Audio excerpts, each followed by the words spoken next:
Hey, good evening, LinkedIn. Dave Wilson, the Ring of Horror Show. Hey, tonight, subject is bad leaders and the impact they have on your company. So we will be right back after this.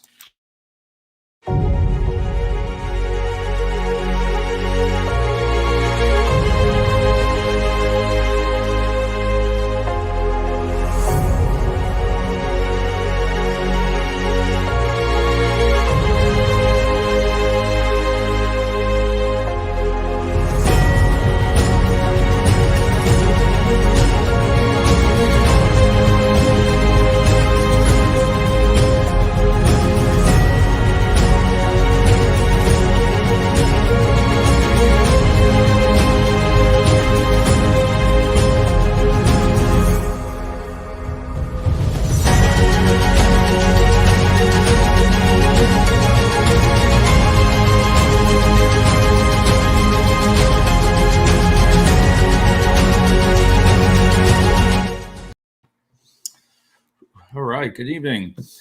Hey, listen, tonight I wanted to talk about bad leaders and the impact that they can have on your company. Sometimes the shows, when you think of a show to do, the highest viewed shows are normally the hot topics. Are you getting fired, bad bosses, micromanagers, and finding a new job or anything that has emotions to it or something like that. It seems to be a really good show idea, especially this one here, bad leaders or getting fired. And some of the things I'm going to go over tonight is from experience, and some of it not. I try to do as much reading and into some of the new things online that you read, and you do your research on it to see what people are saying, and you see it all over LinkedIn. This isn't nothing new for anybody, but it's the idea of discussing a leader, bad boss, or if you want to say bad leaders, but then making a commitment or correcting the problem. And what do you do about it? And we already have here's Kenny. See, he's got to fill it up. I ever told you are such a scrumptiously delicious, look at him, heartfelt gentleman, mind to millions who shares his goodness. See, Kenny's always on there. One day we're going to meet Kenny. Everybody says they want to meet Kenny. He's on everybody's live show all over the world. But some of the things I want to go over, and Kenny knows this stuff, is in being a bad boss behaviors. They come up with some, and some of them are like being unresponsive, right? Say you're not listening to your employees. You're there in the moment. You hear them complaining. You hear things going on, and you're not really doing anything. You're just maybe shaking your head and in your mind saying, "Okay, sure." But my point there is you gotta come across to solve it. It's be more responsive. It's common sense. So when you're in front of your team, that team is yours. The team reflects you. And I know Kenny will say that the team reflects you. So what you develop for your team is how they're going to act the same way. So if you're being unresponsive to them, you're not getting back to them on things, that's on you. That is on you. That's right, Kenny. We're going to meet one day, everybody will. We'll have to get you online. I heard you're hard to get on the show, but one day we're going to get you on here. But be more responsive to your team. Don't let it go. If somebody comes up with an idea or something like that, show that you're engaged. Because if not, listen, could the idea not work? Could, right? But at least they have an idea. That's what you want. You want your team to think and think for you also, and talk with you. But unresponsiveness, no, you're going to fail there. Being forgetful, right? We all forget. It's not just an age thing. There he is. Hey, Rob. There he is. There's the main man. Well, hey, Rob, I'll missed your call later, but we know what that was about, and we'll talk. But don't being forgetful can be one of the worst things about it. Is you're giving somebody a job to do, right, or a certain task, and you're being forgetful to thank them for it, or you're forgetful to acknowledge it, say something, and then when you start forgetting things, just like I just did, I just forgot for a moment. When you're out there on your shift meetings, listen, you have to talk like you know what you're talking about. Does that make sense? But don't be forgetful, because the employees see right through that. Hey, Daryl. Hey, I saw a lot of those great posts this week, man. I don't know where you get all them, but Daryl must respond to every poll. Daryl, I see your name on every single poll, and he always writes something underneath there and puts his opinions. This one, taking special privileges. Your employees see this. Your employees see this. So let's say you're in a supervisor role and management, and you take longer lunches, right? All right. Think about it. They see that. That boss, well, they're taking an hour and a half, right? You're late. The bosses are late, right? They're late to a meeting or something like that, right? Late, always late. What do you think the employees are going to feel about that? You know, is it a privilege to be a supervisor and be late? Two, calling off. There's a lot of problems with supervisors. They call off a lot, right? And if you don't address it as a leader, hey, the employees see that also. You know, so that's special privileges. And listen, if it's the end of the day, you'll see some supervisors, it's 3, 4 o'clock, they're out. They are out. But yet your employees are still there for another 30 minutes. Make sense?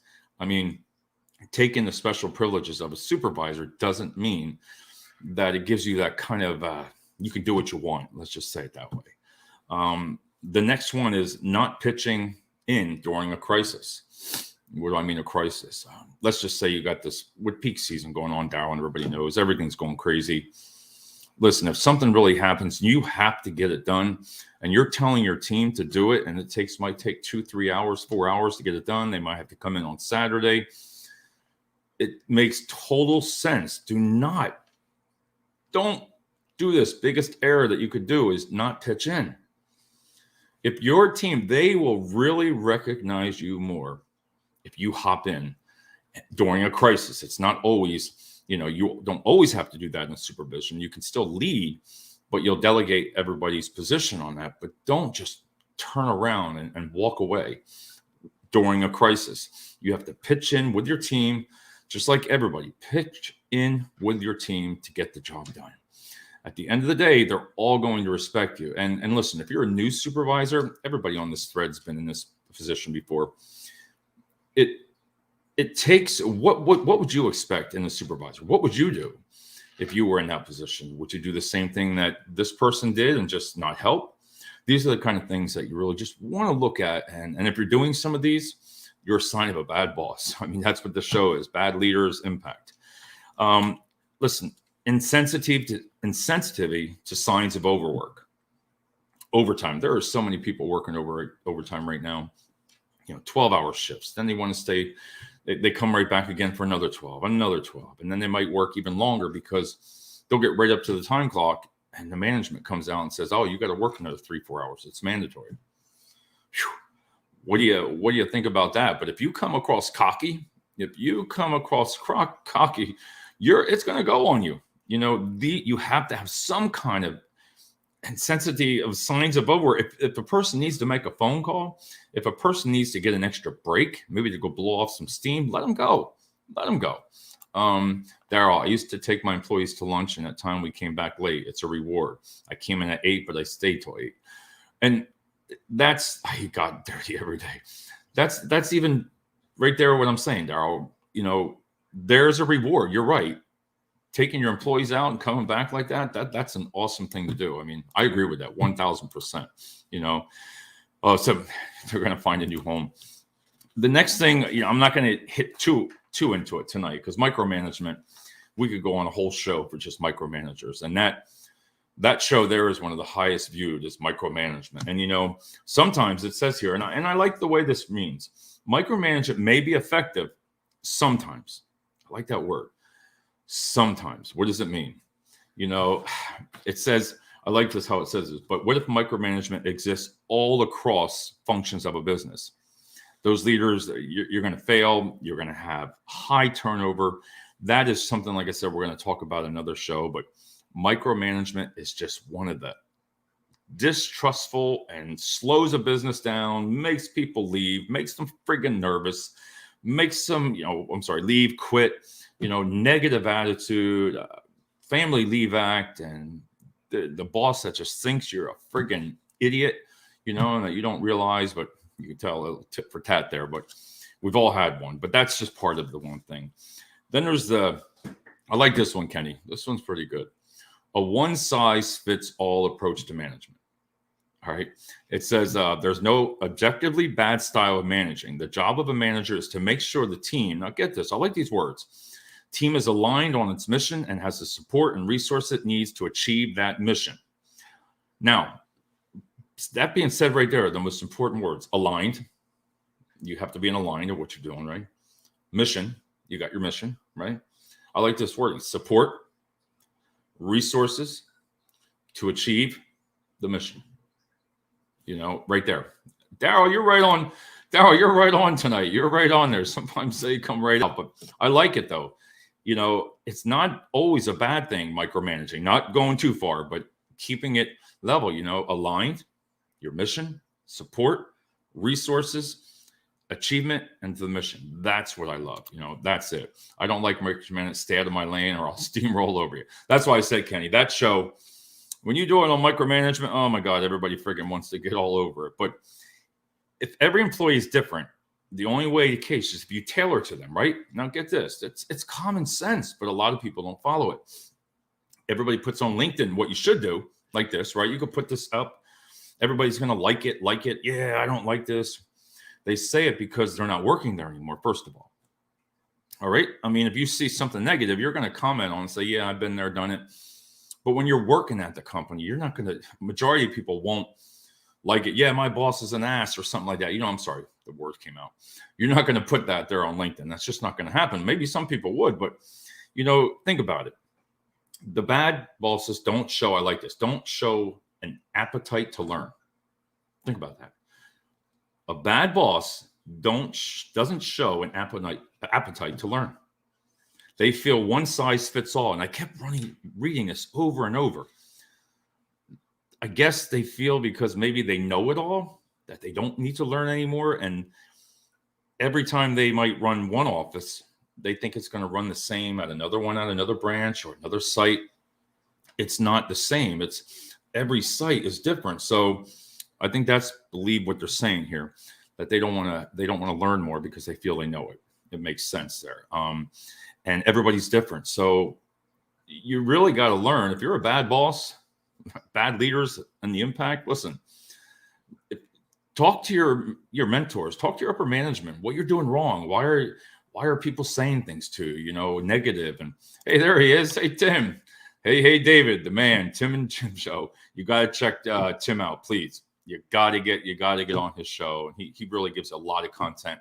And he knows social media beyond social media. So reach out to him. It's good to see it, Tim, too. I saw one of your shows. I did see it. A bad boss doesn't serve. All right, Daryl. There goes that one.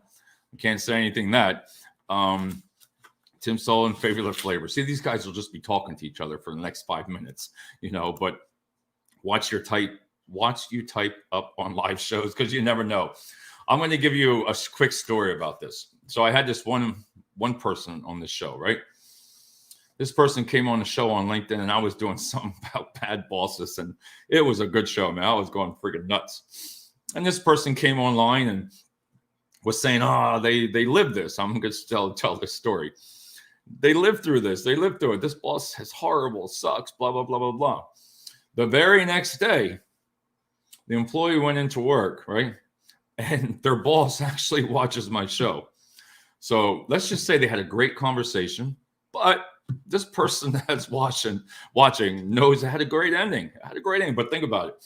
What you say on LinkedIn can get back to your leaders. So, and I know everybody on here, there's nothing wrong with saying, there's nothing wrong. Thanks, Tim. There's nothing wrong. See, these guys, they just talk, they'll talk everybody all over. There's nothing wrong with that. So, you know, I don't know what to say on that part, but we're going to hit the next one. Doesn't lead by example. This is my favorite one. Picture yourself a new employee, right? You're a new employee. You're starting that job and you go in to hire and people are talking stupid things, hearing things about it. You know, they're new, but they're listening. Hey, there's Matt. Hey, Matt, how you doing, sir? I saw you, man. I haven't seen many videos of you. I was liking some of your comments. Matt's doing some great things.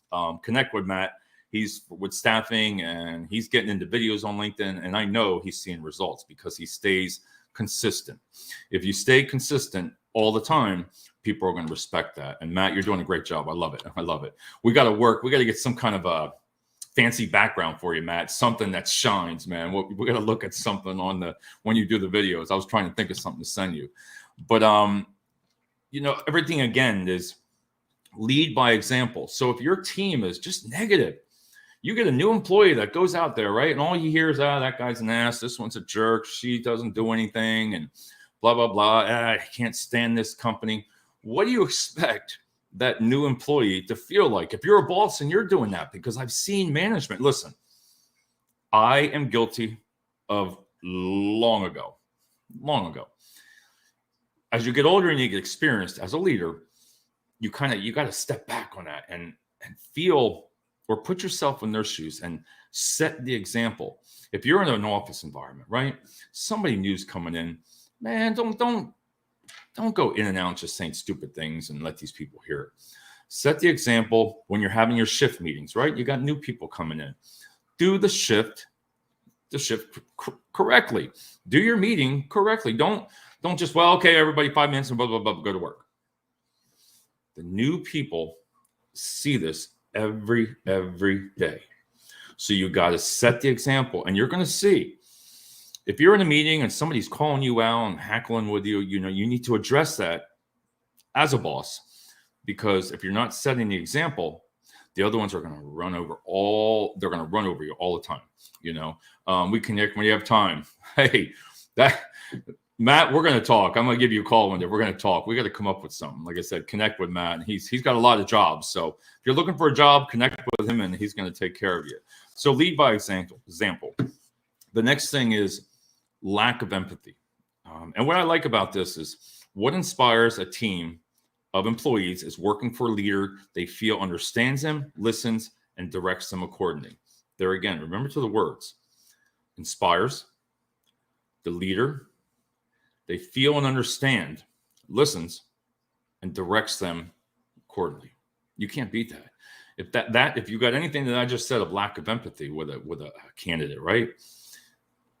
Inspires, leader, feel and understanding them, and feel and understands them. You have a feeling. You're like, you want to help them. You feel for them and directs them accordingly. So you're going to give that path. But remember, if you don't set the example, lack of empathy is hard also.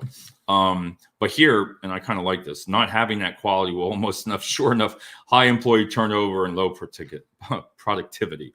And that's just common sense. I mean, if you got somebody, a bad boss that just doesn't care, shows you, listen, not everybody is a great manager. Not everybody. I've had some great ones. Have they done things differently that I wouldn't do? Yeah. But you know what? They're the boss. But I've respected them. There's sometimes to where, and I'm sure everybody can feel this, is if you're, at the end of the day, your boss is your boss. So you have choices, right? You can always talk to them and listen, right? A lot of bosses don't do that. They won't listen. They'll just brush them off to the side. I love this. They focus on the blame rather than the solution. Think about that. You focus on the blame of it. So you've had all these problems, right? You focus on the blame, but you don't come up with a solution. It's just like this here where we're talking. We can talk about it, but if you don't do anything, if it makes you feel good just by talking like this, right? Yeah, that's what, right? Something's wrong. Something's wrong with your team. And you need to sit there and work with them. Even in staffing, Matt, Matt, you have people coming into you, getting a job.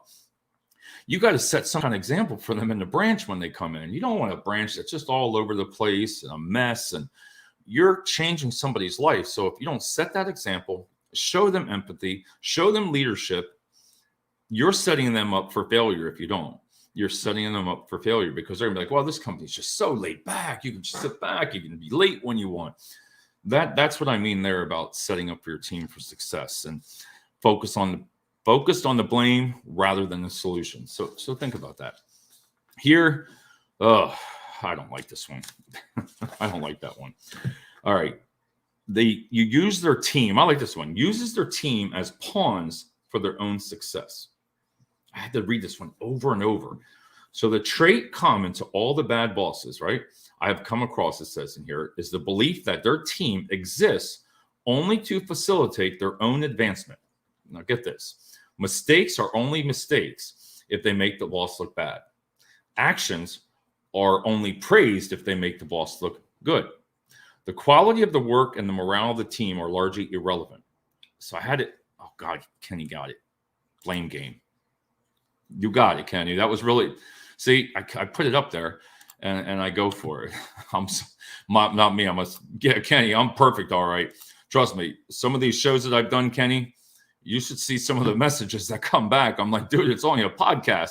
I'm like, I just voice my opinion. I mean, I'm not correct on everything. God, Fox News just popped on over here. So you're going to hear that. But think about it. So when I looked at that, trait common bosses come across believe their teams exist only to facilitate their own advancement. It's different. Hold on one second. Fox News just came on.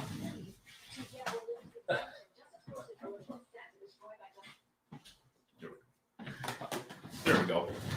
I guess I had the TV set up. That's the first time I had to leave like that, Kenny. So we're back to where things always happen on a live show. TV comes on. Servant leadership, a journey into the nature of legitimate power and greatness. Robert K. Greenleaf. Servant leadership, a journey into the nature of legitimate power and greatness. I'm going to read that one over and over, Daryl. That's pretty good. So on that part, it says good managers are the opposite. They go out of their way to make their team look good, right? They see it as their job to help them. I like this. Do great work. And they do that by letting each member fulfill their potential. Think about that. And I like that word right there, is they see it as their job to help the team do a great work. And they do that by letting each member fulfill their potential. So not everybody's going to be a rock star. Not everybody that you have is going to know everything. This is what I like, those wordings right there. Letting each member fulfill their potential. Listen, Kenny's the one awesome flavor, whatever you say there. I'm trying to remember that all the time. Savor the flavor. But not everybody knows everything. And sometimes you got to know the expectations, what you can only give a certain employee. They're not going to be able to handle everything you do. So if you're a bad boss and you think that's one way you want to get rid of someone, that's something that you got to watch out for. What's one here? This one here, I got a couple more. I like this one here. The taking credit for someone else's success, right? For others' work. Taking credit for someone else's success is never a good idea. Go figure that, right? It gets worse when the boss is the perpetrator. This becomes a big problem because employees usually have a little to no way to establish in the ideas in the question where theirs are in the first place. So if you're taking credit for your employees' work, they've really busted their hump, and you're a new boss or even an older one, you're like, that was me. I did it all. It was I. No, it was them. Give your team, give them the credit. There's nothing wrong. There's nothing wrong with knowing your team. Listen, when I was first started, I always thought that I wanted to go back and say, hey, we did this, we did that, to your boss and get that, hey, congratulations. Hey, you got that feel good as a boss, but you never went back out to the employees and say they're the ones that did it. So I think as you get older and in management, you start to change your focus a little bit. It's not always about you. Kenny, it's not you, it's about them. So let them have that feeling. Give it to them. You might just sit back, right? Give that credit to one of your new employees or one of your employees that are there. You know what? You train them the way you want. You teach them what you want. You create that person right? You're not everybody's the best and not everybody's the fastest, but you can develop anyone that you want. Not everybody, like I said, is going to be the same. So that's one of the parts. No respect for employees. There again, it's the same thing. You're not ineffective leaders typically don't have mutual respect for the employees. I like this. A leader needs to do the work, listen to their employees, learn constantly, and have respect for the employees they manage. There's 4 elements. And this is for them. I like it. Will have a difficult time giving their managers respect. Potential for a great relationship is instantly ruined. So think about it. A leader needs to do the work. That's one of them. Listen to their employees. The same thing. Learn constantly as a supervisor, and respect for the employees they manage. It's not rocket scientists, but you have to act on these things. So if you know of anybody in this position, teach them. If you're a mentor and you see one of their managers doing something wrong, you should confront them, that manager, because that's going to hold consequences for your company. So here's, let's see, 75K bonus. Oh, I saw that. Yeah, Daryl had posted there, the rig workers, $75,000 bonuses that the employees were getting. That was unbelievable. So I got a couple more things here. And this one was a good one. 2 more. The expects all the employees to be like them. Think about that. I'll say it one more time. Expects all employees to be like them. So that's like saying, okay, I'm the best, right? I'm the supervisor. I want them to be like me. No. The bad managers try to mold them into what you are. So if you take shortcuts, if you do all this stuff wrong, right, that you shouldn't, that employee is going to be the same way for you. So it's not a good idea. You need to, look for the qualities. Look for the qualities in an employee. This person might be good at this. This one might be good at this task, right? Delegate the task out, but don't try to mold them. I'm telling you, guilty. When I was younger, you would always think you knew it. Oh, do it this way, or there's no way. Listen to your employees, because I know everybody on this thread. You can learn so much from them. You can learn unbelievable amount from your employees if you just sit back and listen. You'd be surprised what they can do. One of the other ones here. Like we said, good bosses identify people's strengths, put them in a position to win. And what I mean by that is you're going to set them up not for failure. You want to set them up to succeed. So there's a difference. If you know one of your employees are not going to be able to be capable of doing this, I've seen it before. And that boss would put that position to do when you know they're going to fail. That's another red flag on that. And they want them to fail, because then they can either write them up, push them out. Just watch what you do there. If you're a new employee, a new supervisor, and you're trying to learn, watch what you do. Always think, and I've always done this, is how do I want to be spoken to, or how do I want to be trained? Because that first 30 seconds when you're talking to an employee, that's going to make the big difference. And Daryl says, everyone has strengths, build on them. Everybody has weaknesses. And it's not just a saying, what he's saying there. We can say this and make ourselves feel good, but you got to act on it. When you see one of your coworkers going through something, right? Talk to the boss. If you know them, say, why do you treat them like that? Why do you do something like that to that employee? Call it out. It doesn't have to be your boss. Some people are close with each other, 2 supervisors or something, and say, what are you doing? What the hell's wrong with you?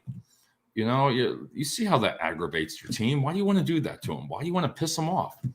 They're the kind of things that your team watches and people leave. So one more thing.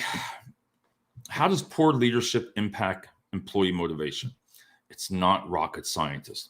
Leaders lack the ability to provide direction, right? For BADS. Coaching, motivation for staff, organizational culture, morale often suffer poor leadership as the root cause, and you're going to lose people. That is the most honest thing right there. And it says it again. Lack of ability, direction, coaching, motivation, staff organizational culture, morale. Think about that. All those things can be for one bad management, one bad boss, one mixed up team that has no clue what they're friggin' doing.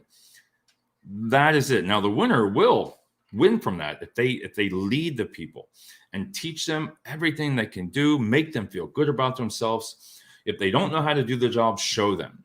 Take the time to go out and show the employee how to do it. If you see somebody struggling, don't sit back as a bad boss and, oh, I'm not going to go over to help him. They always do that.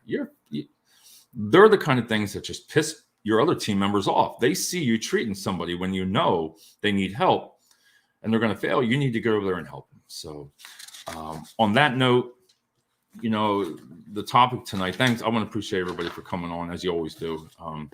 30 minutes, go in there.